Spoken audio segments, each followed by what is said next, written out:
2. On va débattre à propos d'une idée qui est beaucoup argumentée par les parents et les adolescents et qui est bien devenue un sujet de débat. Alors, est-ce que les adolescents doivent avoir de la liberté?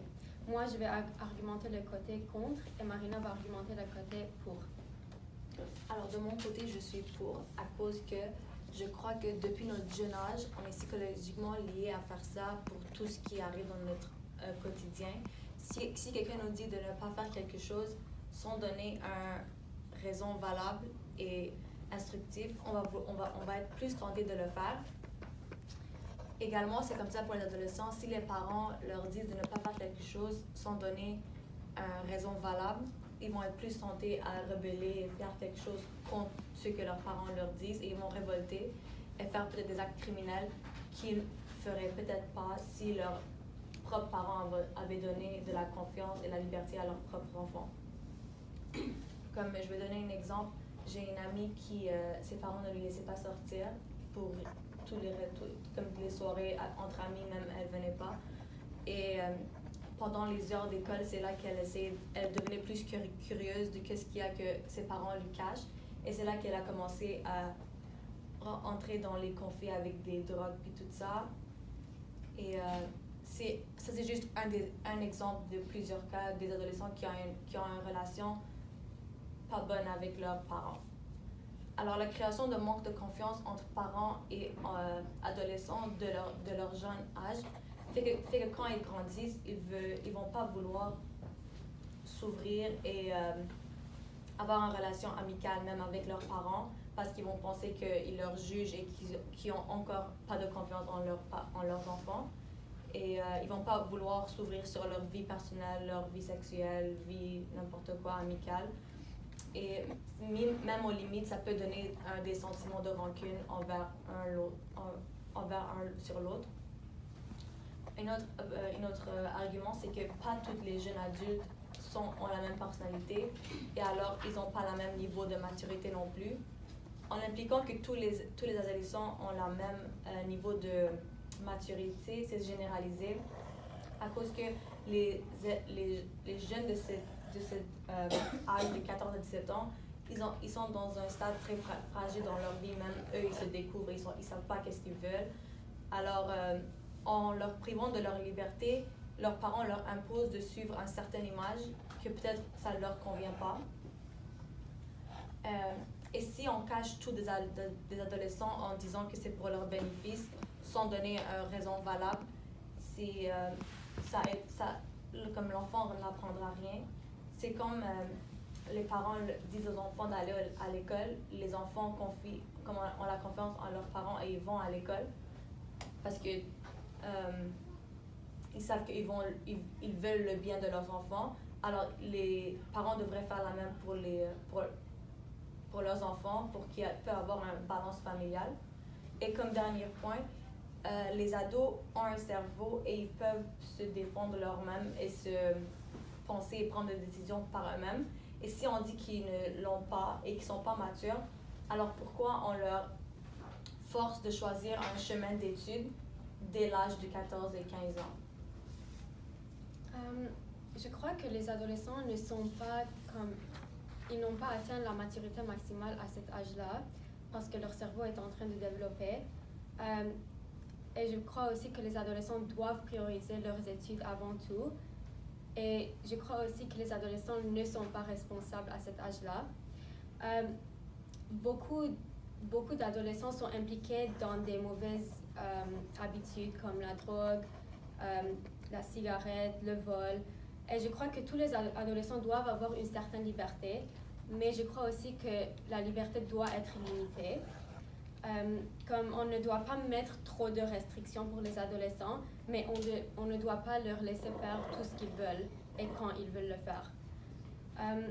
Les questions que les parents se posent souvent avant de faire une décision, comme si les adolescents doivent avoir la liberté ou non, c'est comment puis-je garder mon enfant en sécurité et qu'est-ce qui les aidera à se préparer à la vie adulte. Alors je crois que c'est un important point. Aussi, les adolescents ont besoin tout le temps pour des conseils parentaux. On est tous d'accord que les parents jouent un rôle vraiment important dans la vie de leurs enfants. et ils sont stricts pour une raison et c'est pour le bien des enfants.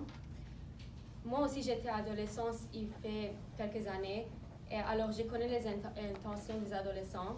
D'une part, certains adolescents doivent avoir la liberté, mais je crois fortement que la liberté doit être gagnée et non pas donnée. Comme par exemple, un enfant qui a toujours des bonnes notes à l'école et qui ne ment pas à ses parents peut avoir un peu plus de liberté qu'un enfant qui ment souvent de ce qu'il fait et où il est et et un adolescent qui a un passé vraiment comme de mauvais comportements ne doit sûrement pas avoir plus de liberté. Et je crois aussi, tu avais dit, je crois aussi qu'il y a une corrélation entre la liberté et la confiance. Je sais que tu avais dit, on doit avoir la confiance avec notre parent. Et je crois que plus on a de la confiance, plus on va avoir de la liberté. Mais pour avoir une bonne relation avec la famille, on doit passer le temps avec la famille. Alors, la quantité de la liberté qui doit être moins. Oui, je suis d'accord avec toi que la liberté doit être gagnée et pas juste donnée. Mais si le parent n'est pas ouvert à ce compromis, c'est là qu'ils vont commencer à se révolter et c'est là que les actes criminels puis tout ça va commencer. Alors, je pense que ça dépend de chaque cas et de chaque famille. Leur relation avec leurs enfants, c'est comment ils les traitent.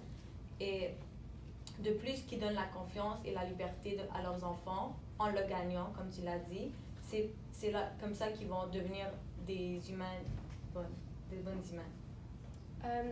Je vais juste donner un exemple que j'ai.